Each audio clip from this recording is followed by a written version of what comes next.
حضرت ابو سعید خدری رضی اللہ تعالی عنہ سے معروف روایت جو حق الطریق کے حوالے سے ہے، راستوں کے حقوق کے حوالے سے ہے، وہ ٹریفک قوانین کا ایک جامع ضابطہ ہے جو اللہ کے محبوب علیہ السلام نے بیان فرمایا۔ حضرت امام غزالی علیہ رحمہ نے احیاء العلوم کے اندر منکرات الشوارع کے نام سے باقاعدہ ایک باب باندھا ہے، جس میں ٹریفک کے اصول، ضوابط اور جو غلطیاں لوگوں سے ہوتی ہیں اس پر مفصل بحث کی ہے۔ آج ہمارے ہاں عمومی طور پر ٹریفک کی جب بات کی جاتی ہے تو بڑی شاہراہات پر جو ٹریفک کی روانی ہے اس پہ ہی بات کی جاتی ہے، لیکن امام غزالی یہاں گلیوں تک آئے ہیں، دفاتر کی راہداریوں تک آئے ہیں، حتیٰ کہ یہ گھر کے آگے جو تھڑا بنا لیتے ہیں اور راستہ تنگ کر دیتے ہیں، بھینس باندھ دیتے ہیں اور چھجا باہر بڑھا دیتے ہیں، جس سے لوگوں کو رکاوٹ ہوتی ہے، ماحول میں بھی تنگی پیدا ہوتی ہے، آب و ہوا میں بھی مسائل ہوتے ہیں۔ اس طرح اپنا کوڑا باہر پھینک دینا جس سے لوگوں کو تکلیف ہو اور راستے کے اندر بیٹھ کر کے رکاوٹ کھڑی کر دینا، تو یہ وہ ساری چیزیں ہیں کہ جو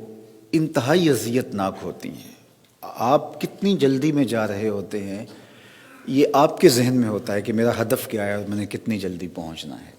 اور راستے کے اندر کوئی بندہ گاڑی کھڑی کر کے اور وہ باتوں میں لگا ہوتا ہے، دکان پہ کوئی چیز خرید رہا ہوتا ہے، سڑک پہ یوں ہی اس نے گاڑی کھڑی کر دی ہوتی ہے،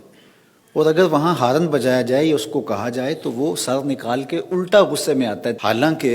اس نے کتنی سخت زیادتی کی ہے، کتنی اذیت پہنچائی ہے اللہ کی مخلوق کو۔ اور پھر شاہراہات کے اوپر جو رکاوٹیں کھڑی کر دی جاتی ہیں، سسکتے مریض جس طرح اذیتوں سے گزرتے ہیں، اور پھر جو ان کی حالت ہوتی ہے، الیاذ باللہ ایسے ایسے مناظر ہم دیکھتے ہیں سڑکوں کے اوپر جب بندشیں ہوتی ہیں، تو یہ ہمارے دین کی قطعاً تعلیمات نہیں ہیں۔ ہمارا دین ہمیں ان چیزوں کا خیال اور لحاظ رکھنے کی تلقین کرتا ہے، اور ہمیں لوگوں کے جذبات کا خیال رکھنے کی بھی تلقین کرتا ہے، لوگوں کے لیے کشادگی پیدا کرنے کی بھی تلقین کرتا ہے، لوگوں کے راستوں کے اندر اذیت سے بھی روکتا ہے اور منع کرتا ہے۔ یہ ہمارے دین کی نزاکتیں ہیں،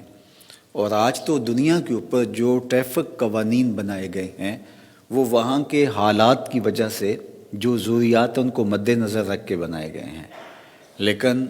ہمارے ہاں ہمارے دین نے صدیوں قبل ہمیں یہ ضابطے، یہ بنیادی اصول اور ضوابط پہلے ہی طے کر کے دے دیے، تو لہٰذا یہ قوانین جب ہم اختیار کرتے ہیں تو یہ محض ہمارا کوئی احسان نہیں ہوتا،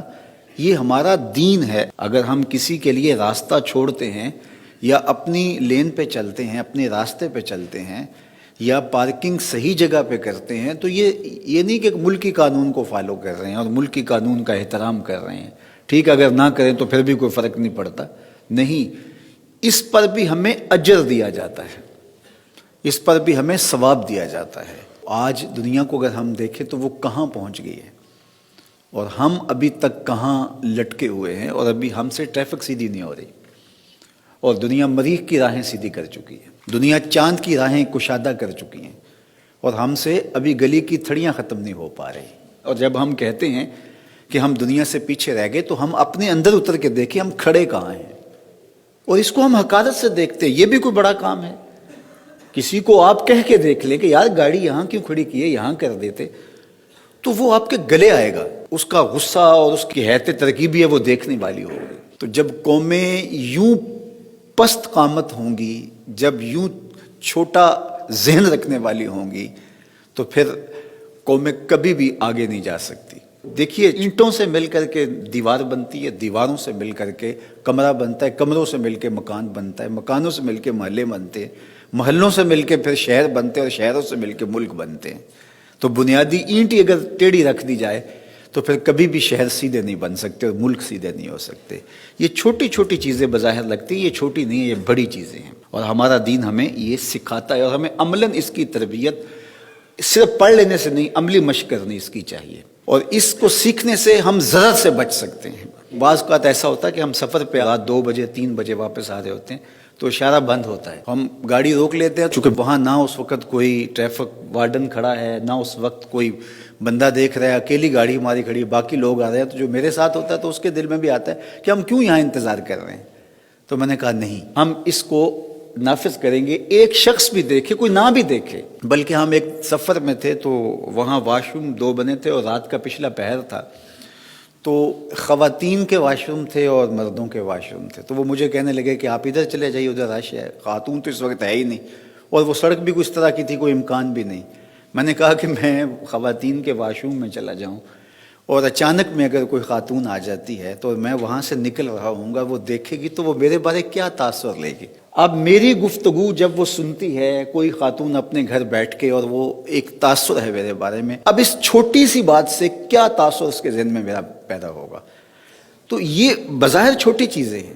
لیکن ہمارے چھوٹی چھوٹی چیزوں سے بڑی بنتی ہے.